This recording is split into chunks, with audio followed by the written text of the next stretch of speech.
What's up everyone, it's the One More Game YouTube channel here. Yesterday was Gamescom and what an incredible show it was. Shout out to Jeff Keighley and the team for putting on an absolute banger of a show. We got to look into games coming out this year, next year, and beyond. In today's video, we're going to break down 15 of the games announced at Gamescom. These aren't in any particular order, just the ones that I found to be the most interesting. And because the show is so loaded, I have a few extras at the end to talk about as well. Oh, and I actually live streamed the show on my Twitch channel. Go over there if you want to catch me live. Whatever you do, don't skip this, you're going to want to see it. Like and subscribe to the channel to help it grow. Strap in and strap on. Let's go. The Witcher 3. Hey dumbass, that game came out 11 years ago. Yeah, but they are remastering it for free.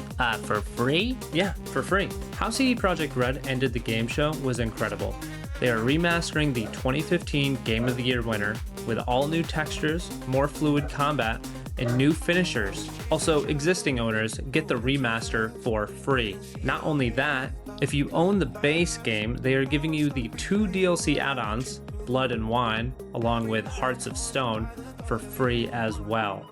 In a day and age when all these companies are trying to get every penny they can from the consumer, remastering your 11-year-old masterpiece for free is truly unbelievable. They also announced a third DLC, Songs of the Past, to release next year. They are going above and beyond for this franchise. Zoopunk, a bunny, a rhino, chipmunk, and a bobcat? This team-based co-op RPG looks to unite animals against a common robotic enemy.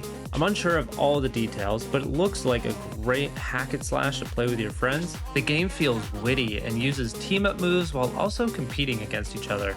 No Law, a cyberpunk stealth first-person RPG. You play as the Gardener, a former Black Ops soldier that is thrust back into the fight. There are a lot of gadgets and ways to accomplish your missions. I'm not usually a first-person RPG player, but I might have to give this one a shot. Silver Palace, anime art style, a little bit of Gooner energy, gotcha game.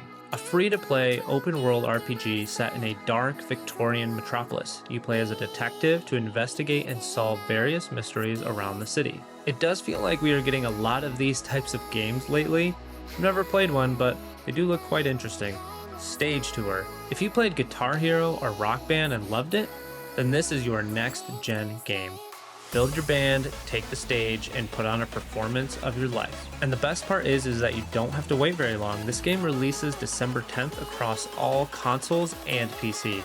Like or die. A new Battle Royale announced in 2026? I thought I was imagining things. From the same developers of Ion 2, which we got more info on today as well, comes a brand new BR. And it looks to have a high skill ceiling.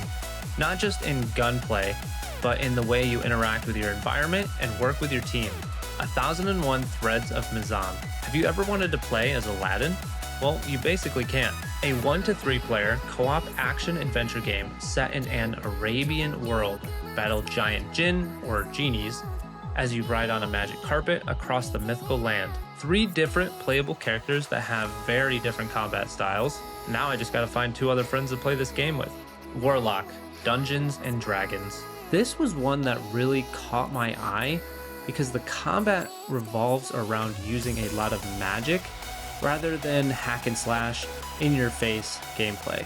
Now, it doesn't look perfect, but I hope it is cleaned up by the time it releases. In the sea of these third-person RPGs, this one looks the most interesting.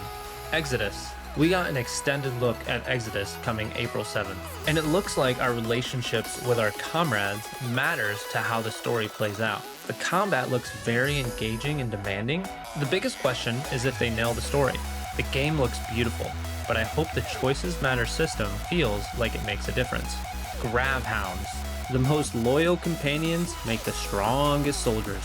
Playing as humanoid dogs of different breeds, this third-person co-op action game comes out in early access later this year, dropping into hostile planets, defending your base, and extracting with as much material as you can. My only gripe with the game is that I didn't see a German Shepherd option. What dog breed do you want to play as? The Defiant. Do you remember the older Call of Duties before it was online multiplayer, like Big Red 1? Yeah, I know, I'm Monk. That's what this game reminds me of, except it's set in China during World War II. The The footage we saw was set on the Great Wall, and I think that is pretty freaking awesome. Metro 2039. The next game in the post-apocalyptic FPS franchise arrives early next year, diving into the heart of the underground in Moscow to take on what lies in the dark, with stealth, exploration, and of course combat being the bulk of the gameplay. One of the more unique story-driven FPS franchises. Notice Fall. We got our first look at this party-based co-op action RPG from the creators of Genshin Impact. A much different look than what you would think, and it is incredible. We didn't get much information about the game itself, but it looks to have 1 to 3 players battling mythological creatures to save humanity. There are no ghosts at the Grand. When I first saw this game, I thought it was a cleaning simulator, and I tuned out. And then they showed that it was more about finding ghosts and a psychological thriller than that.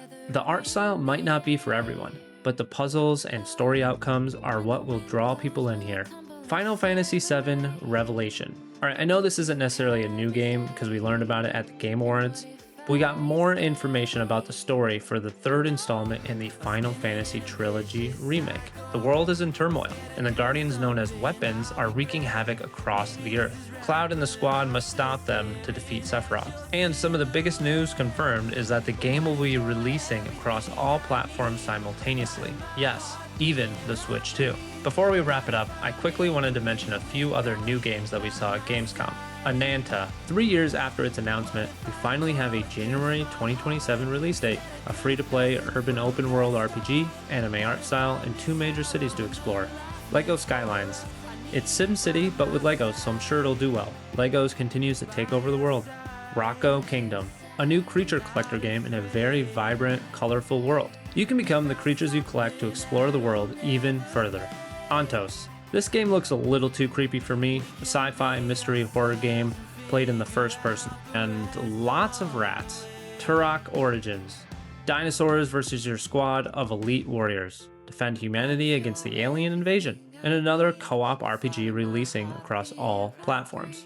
There was a lot more announced yesterday, and the 2-hour show itself is worth a watch when you have the time. Let me know what and if you were looking forward to any of these new games down below in the comments. Me personally, I know I'm excited for Like or Die, Grab Hounds, and Warlock. Oh, and the new Witcher 3 remaster, of course. If you stuck around for this long, make sure to drop a like, subscribe to the channel to help it grow, and I'll see you guys in the next one. Peace.